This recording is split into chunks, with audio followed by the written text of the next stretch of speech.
High বন্ধুরা, আমি সুপর্ণা। আমার সাথে তোমাদের পরিচয় করাই। আমারে চিনতে বা জানতে হলে এই ভিডিও শেষ অবধি তোমাদের থাকতে হবে। দিনটা শুরুই হয়েছিল মায়ের বচন শুনে, তাই বেশি দেরি না করে দাঁতে কাঠি দিয়ে রাস্তায় বেরোই পড়লাম। ও মা যায় দে, বান্ধবী আমার রেডি হয়ে হাঁটিয়ে, আমিও বেশি দেরি না করে ফোনে এখন গুতো মারে রেডি হয়ে গেলাম। আরে না না, যারে তোমরা কও গেট রেডি, আমার গেট রেডি দেখে তোমরা আবার কেউ ভয় পাইও না।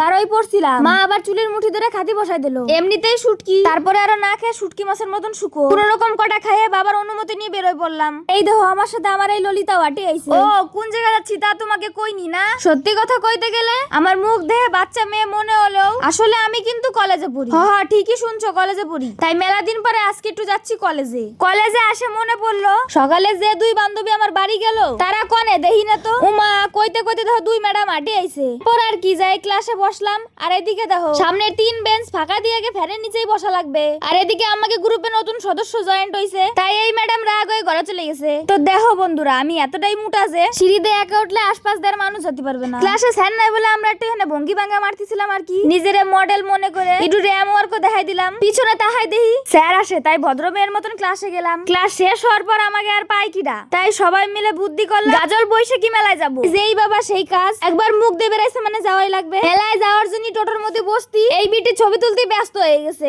মানে টোটোর মধ্যে বসে এর ছবি তোলা লাগবে। আর চারিপাশে এত পদ্ম ফুল দেখতে দেখতে পৌঁছাই গেলাম। মেলায় ঢুকেই বান্ধবী আমার কিনতে গেল থালা, কিন্তু দাম শুনে বান্ধবী আমার হয়ে গেল খালা। বান্ধবী যাতে আর কিছু না হয় তাই একটা আইসক্রিম কিনে ভিডিও খানে এনে শেষ করলাম। বন্ধুরা, আমার এই প্রথম মিনি ব্লগটা তোমাদের কাছে কেমন লাগলো অবশ্যই কমেন্ট করে জানাবা।